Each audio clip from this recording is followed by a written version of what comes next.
Our big lead this evening, the idea of Ram that has become a central one in political discourse with the big battle for 2024 just months away. Well, the huge crowds that came out in the streets of Ayodhya today to witness the Prime Minister's visit are the biggest testimony to the fact that this idea resonates with people. But the symbolism is much bigger. And beyond the symbolism, the BJP is also pitching for a much larger social and economic prosperity that the idea of Ram represents. Well, the Prime Minister is pitching temple towns like Ayodhya and Varanasi as catalysts of development in the country. Before Ayodhya, the Prime Minister also inaugurated similar projects in Varanasi in that huge infrastructure push. And the Prime Minister today also made that point that the Ram Mandir will usher in a new economic era for Ayodhya as a hub of tourism with a host of opportunities. Now, the BJP's big focus has been religious tourism, with big ticket projects like the Kashi Vishwanath corridor in Varanasi and the Mahakal corridor in Madhya Pradesh. Now, the BJP has managed to weave a very clever political narrative, one that mixes faith with employment, jobs, and a larger economic progress and social change. Before we come to this debate, which is a very important one, particularly as the battle for 2024 is now just months away, let's take a look at how the day panned out today. The Prime Minister inaugurating a slew of infra projects, of course, also the new international airport and the revamped train station in Ayodhya. Take a look at this report.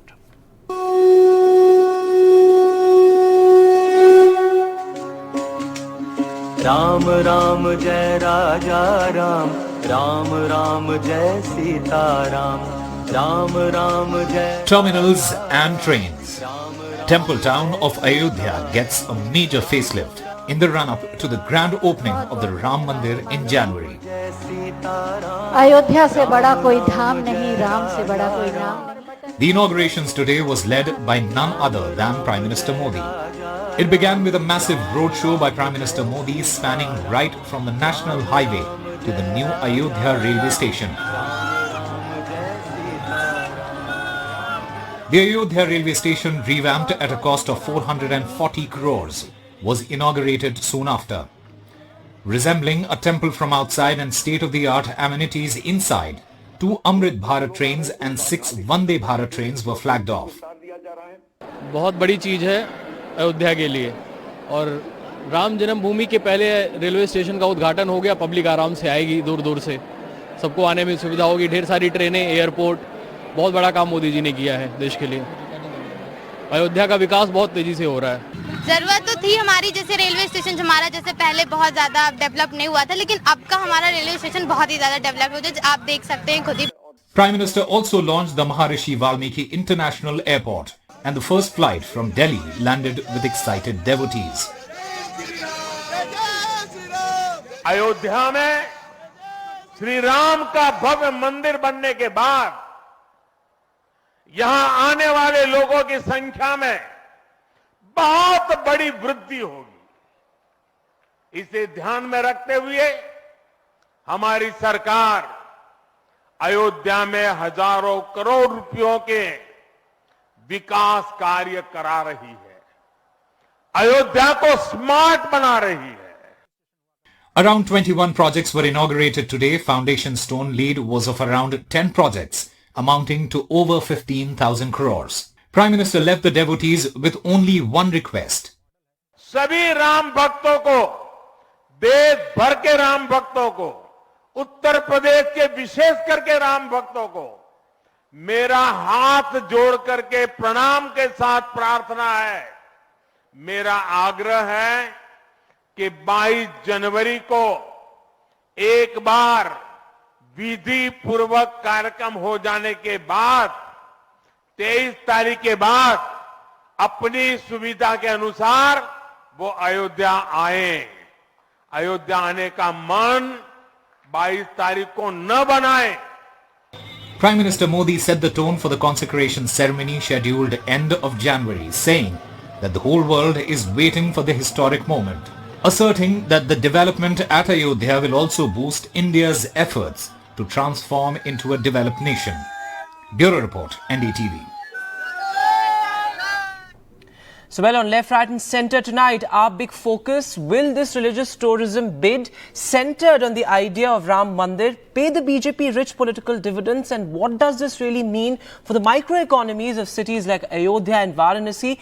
Does it actually facilitate change? Joining me on the program tonight, I'm being joined by Pavan Varma, former member of Parliament, also an author and diplomat. Thanks very much, Mr. Varma, for joining us on Left, Right and Centre tonight. My first question to you, Mr. Varma. You see, the idea of Ram is a fascinating one. You know, it has different meanings for different people.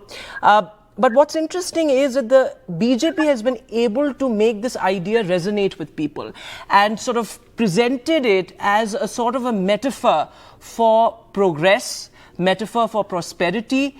And that is very interesting, particularly in the run-up to 2024. How do you look at, the BJP's narrative around the idea of Ram? No, I think I congratulate India and the crores of Hindus and those of other faiths also, that through the right procedure, which is the Supreme Court, through its judgment, we have now a temple at the birthplace of Sri Ram. बहुत से लोगों की आस्था उससे जुड़ी है, and it has been done in a Maryada Sangat manner.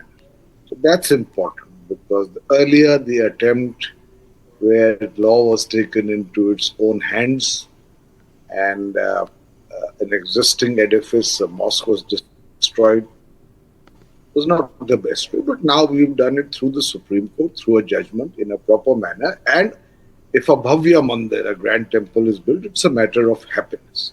Of course, Vedanta, there will be spin-offs. Yes. For something that has been achieved after such a long struggle. And one of the spin-offs is economic. Today, I think, just like the Vatican City in Rome gets millions of tourists, there will be tourists coming into Ayodhya, and it will boost the local economy, provide employment. And I'm happy that the infrastructure to meet that increased demand has been built in time for the inauguration of the temple. Right. That's an interesting point, Mr. Varma, that you make, that, there is a certain tourism boom that we are looking at, and the BJP also has, in a sense, connected it with the larger economic progress or national economic progress. I mean, in a sense, redefined religious tourism altogether, because as we look at the numbers, religious tourism market stands at, over $40 billion as we speak. But talking about the microeconomies, do you see some sort of change in these cities, whether it's Varanasi or Ayodhya or even Ujjain for that matter? Is there change that's being facilitated on the ground, and how do you see this contribute to the larger national economy as well? Well, I think that if in smaller cities, apart from the metros, you have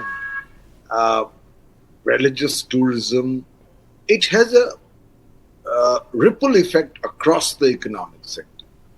Hotels, tourism, restaurants, travel, arrangements. So, I mean, there's no doubt that it will impact the economy. It's done so in Ujjain, it has done so in Varanasi, and it will do so in Ayodhya. But we should remember that urban infrastructure is today a very big national problem, and the focus should naturally not be only on those cities which are in some way associated with religious tourism, but certainly for these cities, this is a boon. Right. And it will add to the economy and the well-being and the quality of life of its citizens. Absolutely. And will, the temple town push, in a sense, pay the BJP rich political dividends also, in your opinion? Because we saw how in Madhya Pradesh, the Ujjain, the Mahakal corridor was sort of presented in a big way by the BJP. And of course, Varanasi, the Prime Minister has inaugurated multiple infra projects, including the tent city. How do you look at this benefiting the BJP politically? Because what the BJP also says with these numbers, the tourism that we're talking about, that there's a larger acceptance of, the party's ideology as well. Well, I think since the inauguration, the Pran Pratishtha of the temple is on the eve of, literally on the eve of the next parliamentary elections, especially in the north and west of India, which is the catchment area of the BJP. In the bigger sense, it will have an impact. There is no doubt about it.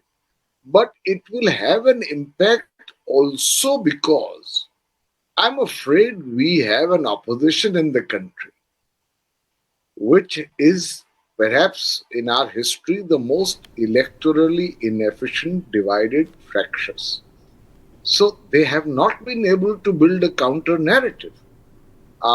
Any attempts at unity began too late in June of 2023, when the elections are in 24. Right.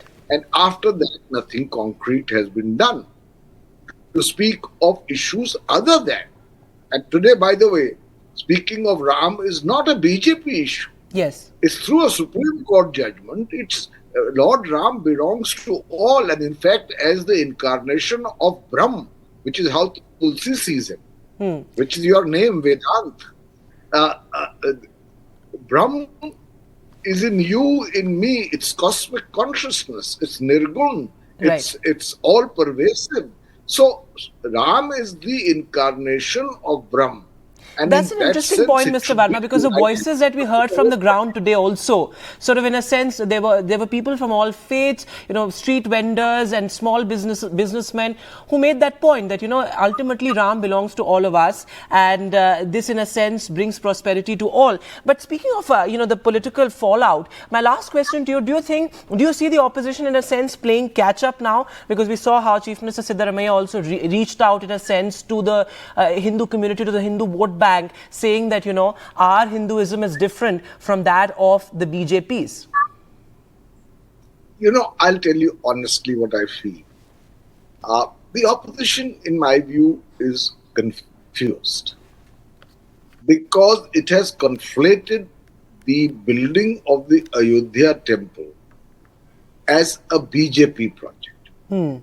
Which it should never have, because the building of the Ram temple is through a judgment of the Supreme Court. Right. And it is a judgment which all parties welcomed. So now they are caught between a natural instinct to be part of the celebrations which the country is celebrating. Right. And politics. And I must say, to be fair, the BJP has also, in a way, milked the situation in a maximum sense for political gain, and to a great extent the credit goes to the BJP for having been in the forefront of fighting for the temple. Absolutely. But and it remains to be seen, Mr. Varma, how the opposition actually counters this. As you said, so far it seems that the opposition is sort of confused. But thanks very much for that perspective, because, of course, there's a huge economic and political fallout of the Ram Mandir, and all of us looking forward to that inauguration on January the 22nd. Thanks very much, Mr. Varma, for joining us.